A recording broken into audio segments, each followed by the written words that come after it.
শিক্ষার মূল্য। গ্রামের এক মানী ব্যক্তি হলেন মুখার্জি বাবু। তিনি এই গ্রামের জমিদার। দুই চোখ যত দূর যায় তত দূর তার সম্পত্তি।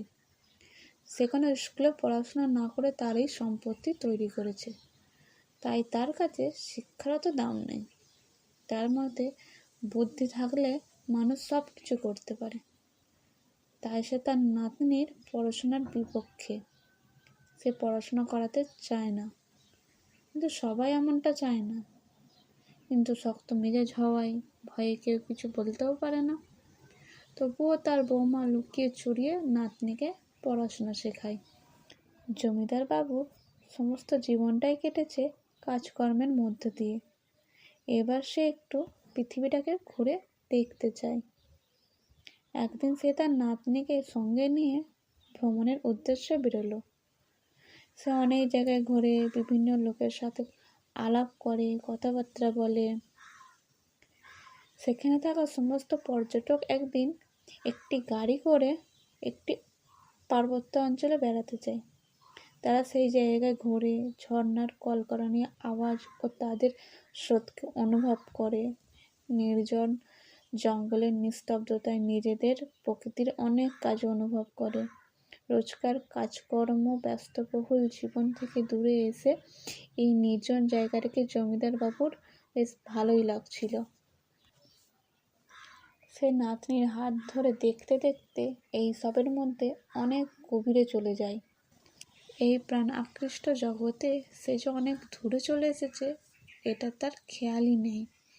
এই প্রাণ আকৃষ্ট জগতে নাতনির সঙ্গে খেলতে খেলতে সময়গান সে ভুলেই গেছে। এদিকে সবাই ফিরে এসেছে। তারা ভাবে সবাই চলে এসেছে, তাই তারা গাড়ি নিয়ে চলে আসে। সময় যখন বিকেলের দিকে এগিয়ে আসে, জমিদারবাবু মনে পড়ে বাড়ি ফেরার কথা। সে জঙ্গল ও নদী নালার অ্যাডভেঞ্চার শেষ করে বাইরে এসে থাকে, তাদের গাড়ি নেই। চিন্তামগ্ন হয়ে এইদিক ওদিক খোঁজাখুঁজি করে, কিন্তু কিছুই পায় না।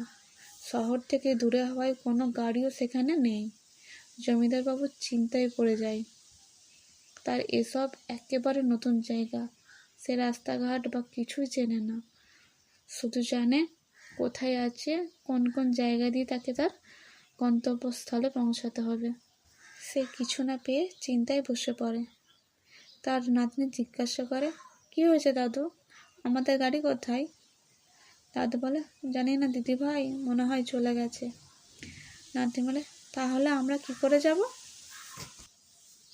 তার দাদু চুপ করে থাকে। সে বলে, দাদু ওটা কি? তার দাদু সেদিকে তাকিয়ে বলে, ওটা মাইলস্টোন। নাতনি বলে, দাদু ওটাতে লেখা আছে আমরা 5 কিলোমিটার সামনে গেলে আমাদের স্টেশন পাবো। তার দিকে তাকালে সে বলে, দাদু আমি পড়তে জানি, মা শিখিয়েছে। চলো দাদু আমরা ওদিকে হাঁটতে শুরু করি। জমিদার বাবু নাতনির হাত ধরে হাঁটতে শুরু করে। কিছুক্ষণ যাওয়ার পর তারা স্টেশনে পৌঁছায়। সে বলে, দাদু ওই দেখো আমাদের ট্রেন দাঁড়িয়ে আছে। জমিদারবাবু বলে, দাঁড়াও দিদি ভাই, এভাবে ওটা ঠিক নয়।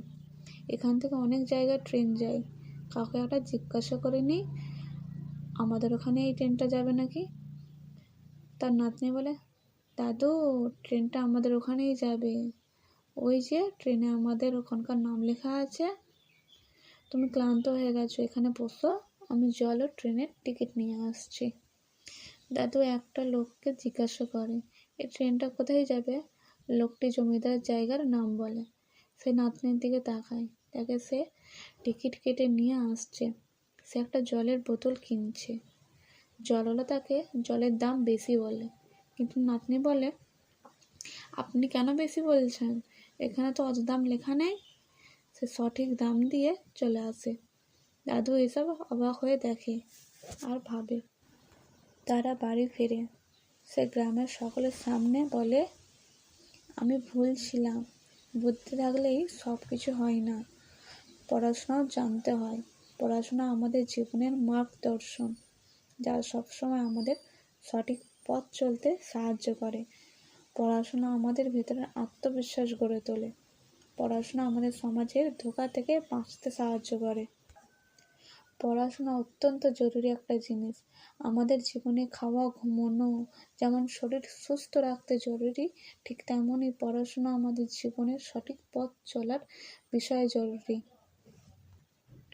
পড়াশোনার মাধ্যমে আমরা অনেক জ্ঞান অর্জন করতে পারবো। অন্ধের কাছে লাঠি যতটা প্রয়োজন পথ চলার জন্য, মানুষের কাছে ঠিক ততটাই শিক্ষার প্রয়োজন জীবন চালানোর জন্য। আমরা চোখ থাকতেও অন্ধ হব না। এরপর জমিদার নিজে তার গ্রামে একটি বিদ্যালয় প্রতিষ্ঠান করেন এবং সেখানে পড়াশোনা চালু করেন। সসম্মানে নিজেও শিক্ষাকে গ্রহণ করেন এবং বাকিদের সবাইকেও সুযোগ করে দেয়। শিক্ষা আমাদের জীবনের জোনাকি।